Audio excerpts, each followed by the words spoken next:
உங்க லைஃப்ல இந்த நெகட்டிவ் பீப்புள்லாம் இருக்காங்களா? அப்போ இந்த குட்டி கதையை கேளுங்க. ஒரு நாள் தவளை கூட்டம் ஃபாரஸ்ட்குள்ள போயிட்டு இருக்கு. அப்ப அந்த கூட்டத்துல இருந்த 2 தவளை ஒரு பெரிய பள்ளத்துல விழுந்துடுது. மத்த தவளை எல்லாம் அவ்வளவு பெரிய பள்ளத்தை பார்த்துட்டு, அவ்வளவுதான், உங்களெல்லாம் ஜம்ப் பண்ணி மேல வர முடியாது, இவ்வளவு பெரிய பள்ளமா இருக்கு அப்படின்னு சொல்லுது. விழுந்த 2 தவளை மேல குதிச்சு வர ட்ரை பண்ணுது. அப்போ மேல இருந்த தவளைங்க எல்லாம், இவ்வளவு பெரிய பள்ளமா இருக்கு, உங்களெல்லாம் மேல வர முடியாது, எனர்ஜியை வேஸ்ட் பண்ணாதீங்கன்னு டிமோட்டிவேட் பண்ணுது. இதுங்க டிமோட்டிவேட் பண்றதுல 2 தவளையில ஒரு தவளை குதிக்கிறத ஸ்டாப் பண்ணிடுச்சு.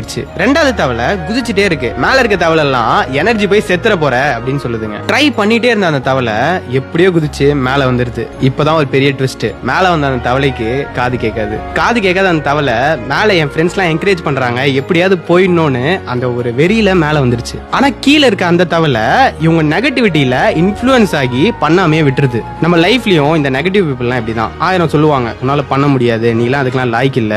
அவங்களெல்லாம் இந்த மேல வந்த தவளை எப்படி ஹேண்டில் பண்ணிச்சோ அப்படி ஹேண்டில் பண்ணுங்க.